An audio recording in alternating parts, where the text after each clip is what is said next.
Hello, ladies and gentlemen. This is Team 5 with our game project Lights Out.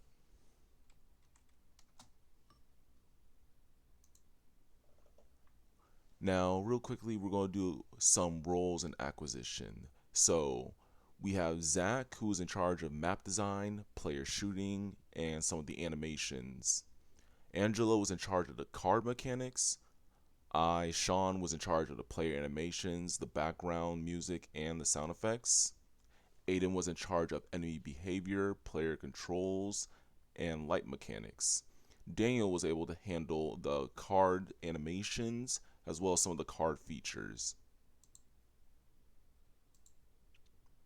Now, real quickly to reintroduce our game, Lights Out is supposed to be a thrilling top down 2.5D shooter horror game, which is set in a spooky abandoned park.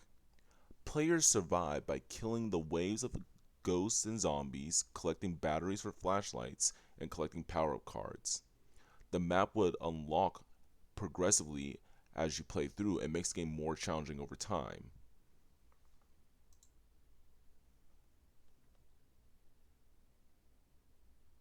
Hello, everyone. My name is Zach, and I'm going to be talking about what we set out to do for our project.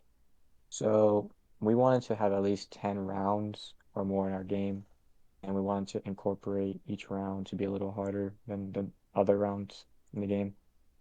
So, after each round, the player will move to the next part of the map, and after every 3 rounds of the game, the player will go to the dungeon map, and they'll be able to get new cards to add to their hand. Also, we incorporated a boss round where the player must fight the boss in order to win the game and to escape the abandoned park ciphers. So what we have been able to accomplish, so we were able to have the player fully able to move, use their gun and flashlight. We also were able to get the player to deal some damage to the zombies and the ghosts. We had some animations. We were able to track and follow the player. We're also able to add some AI behavior to the enemies. And we also implemented a card system that had different buffs and effects for the players.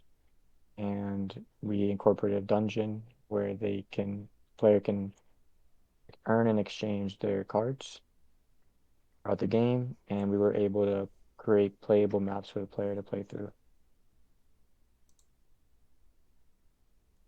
So what challenges we had? We had some challenges for a game, such as, the enemies had limited time. Some of the deckhands combinations might not be available. We weren't able to hit our goal of having 10 different maps. Instead, we prioritized to have 3 good maps for our game so that we can have smooth gameplay. Hey everyone, I'm Daniel, and I'm going to be talking about technical feats of our game. First of all, we were able to make the player character move without using rigid body. We also animated players and zombies by abstracting their previous location to the current and translating that to a positive, neutral, or negative value. We also made it so the gun rotates around the player and it allows them to fire in any direction while moving. And we also made a card system that grants random card access, allowing the player to build a deck with the cards. Moreover, we were able to transition through different scenes with an animated transition. We added some cool features to the dungeon, such as animated torches that provide flames, and we also created a magic book that flips through pages during real time. We also incorporated background music to our game to make it feel more immersive. We incorporated a well polished card UI for the player to select new cards, and we also implemented AI behavior for the enemies in the game. Some challenges of the game was that no rigid body meant that you couldn't pair animations to its movements, and we had to make a workaround for that.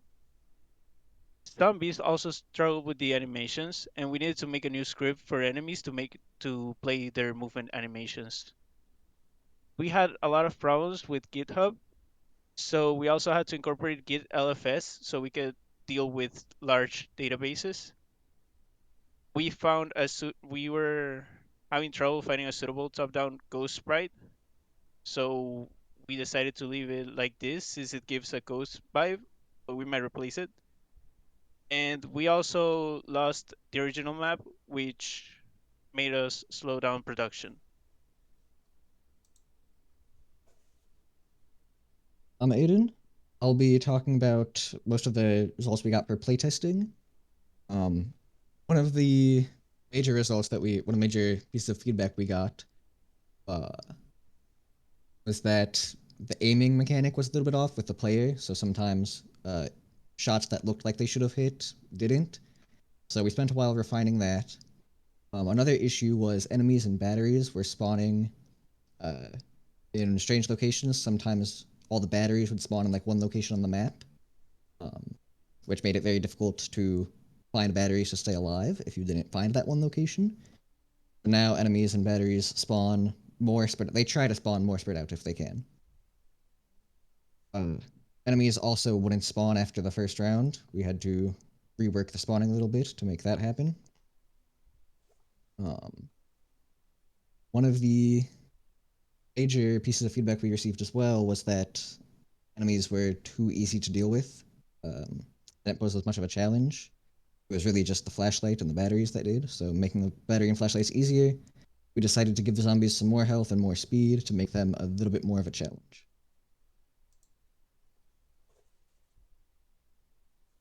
Overall, given the tough time constraints and the amount of technical issues we ran into, we feel that what we have is a pretty good demo of the main idea of our game. It's missing still quite a bit. We had to cut a lot due to the time constraints, but again, we're pretty proud of what we do have so far. And we've found that this has taught us a lot about making games in general and what we're able to do. Time for the demo. You can see here we have our main menu. We'll just go right in. There's the animated transition. You randomly spawn 20 enemies. For round 1, it's just going to be zombies. There's a battery there that we picked up. So this first round is just the basic introduction. It's just zombies right now. Only 20 of them. It's not too difficult. As you can see, they're visible at all times. And also the cards we do have intend... down here. We do have the cards. We do intend to make the zombies invisible when they're not within the flashlight. That'll be done the time we submit the final binaries. Yes, we do have the cards on the bottom. You can see I used the 4th card. It's on cooldown right now.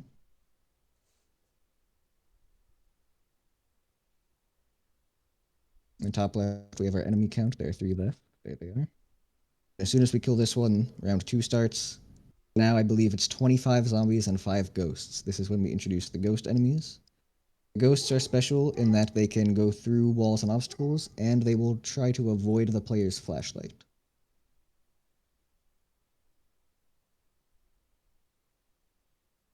And while here killing all the enemies, so we can move on to round 3.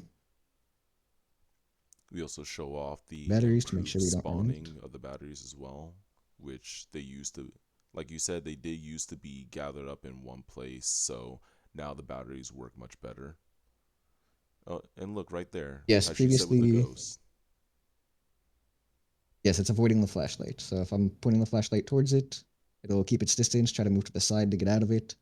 The moment I turn around, it chases me directly. Yes, the enemies and batteries used to spawn randomly. Oh, we see that I'm using one of the cards there for some damage resistance.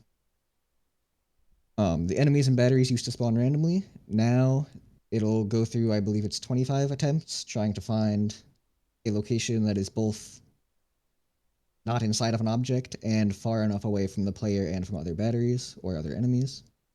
If it can't find one, it'll just force spawn somewhere. And there's the ghost going through an obstacle.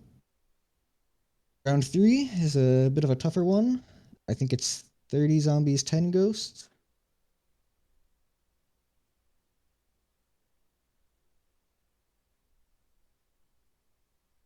Movement speed right now is actually higher than it usually is. I believe that's due to some combination of cards that we have. Forgive me, I'm not entirely familiar with exactly which cards would lead to that. The cards do all have names and descriptions. Those descriptions are not yet visible to the player. We will ensure that that is done when the final binaries are submitted as well. But overall, the cards are very well done and pretty effective, both in the implementation and also just the overall design. Nice, simple, visible for the player to see, allows it that it doesn't get in your way of any of the zombies or any other gameplay.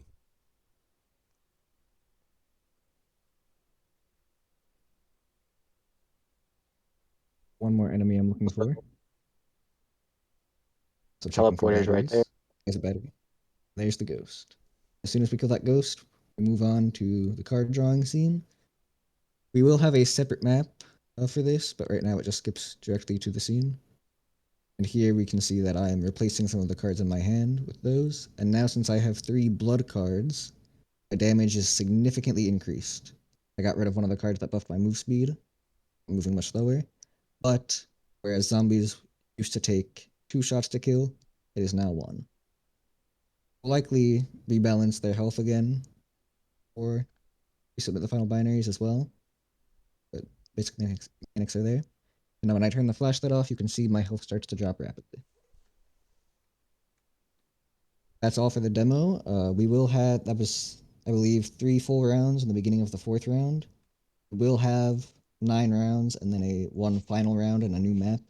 That should be much more of a challenge for the player. Thank you for your time, and once again, have a good day and enjoy yourself.